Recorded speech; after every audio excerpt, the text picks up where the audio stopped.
Here we go, Laurie. Bivrost Distillery, the Asgard release, so the world's most northern distillery. What do you know about this one? It's probably quite unheard of. Or... Yeah, Bivrost is a funny one. So it's sort of also known, I suppose, as Aurora Spirits, which I assume is the name of the wider company or the brand or whatever. So yeah, situated in Norway in the Arctic Circle.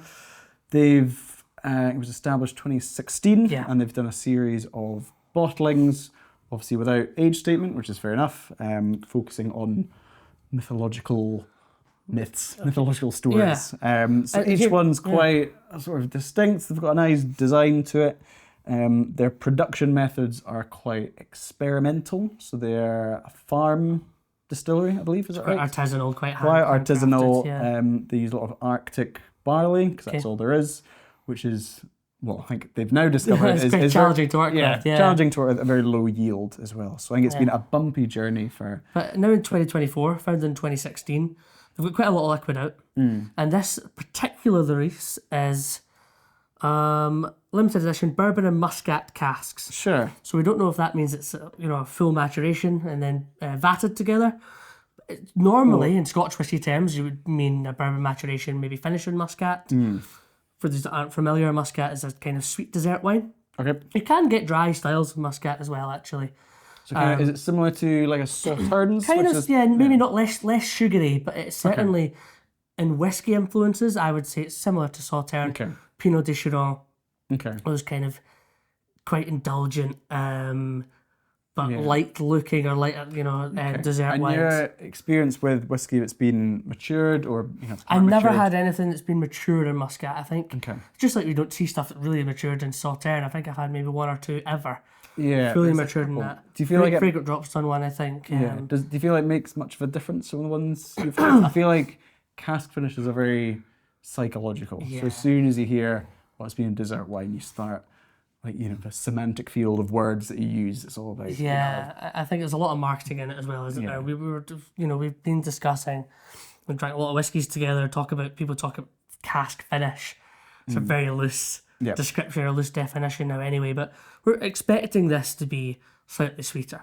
They do peated and unpeated spirit, which again is fairly in line with the rest of Scandinavia and their whiskey making history. They love their smoke. Yeah. Do we know for Bivrost, how do we know which ones are peated and which are? Do you know? I'm not sure. I'm honestly not sure. I'm not sure we've tried. We've tried a few Bivrosts in the past. I'm not sure we've tried any of the peated stuff yet, but we have obviously had some ex-peated cask influence stuff. So it's quite interesting. You'd think you'd be able to tell as soon as it. I feel like you would. As soon as you knows it. And this is a distillery that, as you said, they've done this kind of special limited release around mythology. We think that's all going to change in 2025. Maybe they're going to have more of a core release. I don't know, but it's one of those things that we're coming to the end of a range of whiskies that this is in. So something exciting to come afterwards, hopefully. Everything's stored. Obviously, it's really, really cold up there. It's kind of an old World War II base it's situated on as well. So I think it's like an old warehouse, old bunkers and stuff that are storing the casks in, which is quite interesting. Yeah, well. I think I like distilleries that have a story to it. Yeah. Like, I think that's why I'm excited about Port of Leith. Yeah, distillery just down the road, because it's it's a vertical distillery, and that's a talking point, isn't it? Something that's distinct from every other distillery. This one here is a release of 3,100 bottles, 46% and a nice 50cl. Nice looking whiskey as well.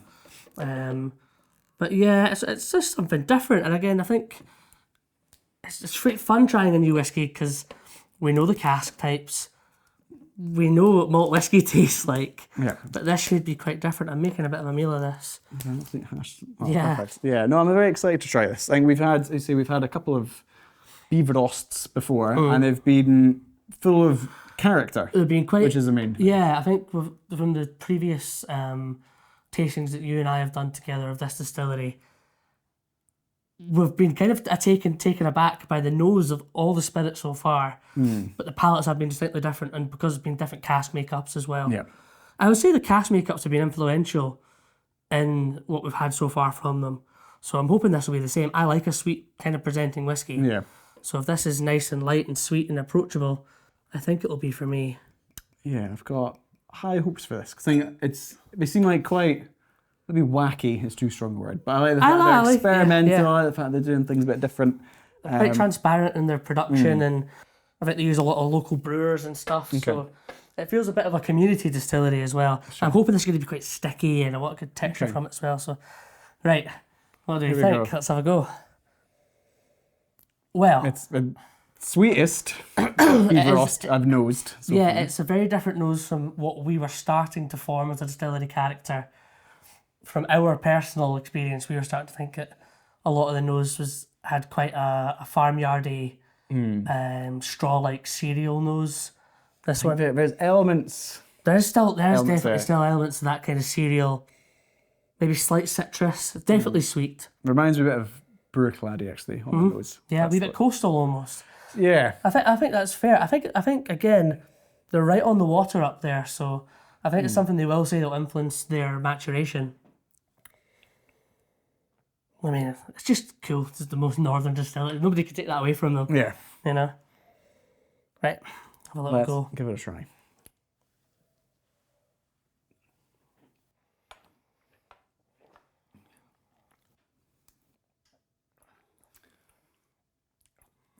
Wow.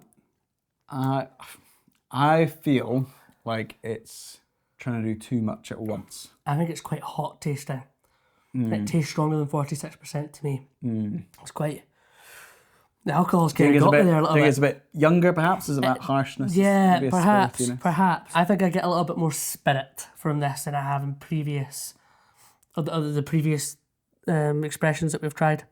Yeah, it feels a bit rougher around the edges, and I feel like... I think it's the best smelling one. Interestingly, I really like to know if I'm being really optimistic, there's a wee bit of lemon drizzle cake, like...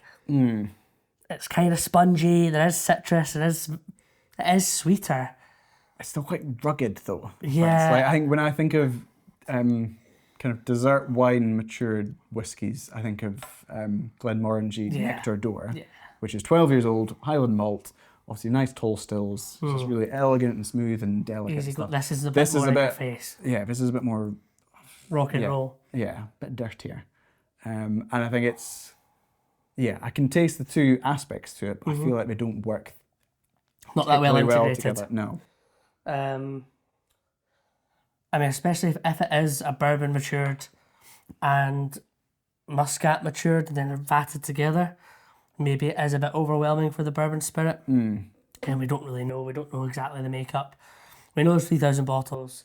We know they use small casks, but we don't really know what they're doing around that. Yeah. Again, it is kind of fear of the unknown. It's a tasty whiskey, but it's interesting because I think we were kind of taken aback in previous expressions of this distillery and thought the farmyardy was quite polarising, and now actually I think we maybe prefer it. I feel, for me, it's just quite disjointed. I think I liked, the Bivrost that I've had before, I've liked because they've been, that quirky farmyard, quite a challenging dram. I feel like they've tried to add this sweetness to it to kind of round it out. For me, it's not really worked, and it's not kind of integrated that well. That's fair. And I think, there's so many distilleries, and there's so much whiskey out there these days. For us to say, this is our fourth favourite Bivrost. Yeah, it's quite... I'd recommend. There's so much better whiskey out there. I think it's good, if I'm putting a positive spin on it, it is still good to see them experimenting with new casks. Even if it's not, in our opinion, worked in this particular expression, it is interesting and it is thought-provoking, and it is a distillery, again, with the story and the location, that people are going to be interested in it. But yeah, this one's a little bit disjointed. Yeah, for me it's a miss. Sounds like for you it's a miss as well. But we don't normally agree, but actually on this whiskey I think we are agreeing. Yeah, nice to try, but I'd happily never taste it again. Well, cheers. Cheers. If you've enjoyed this video, don't forget to like and subscribe for more Bevvy content. We want to hear what you think, your best whiskey experiences, the whiskies you want us to try. It's a really exciting journey we're on, so make sure to join us.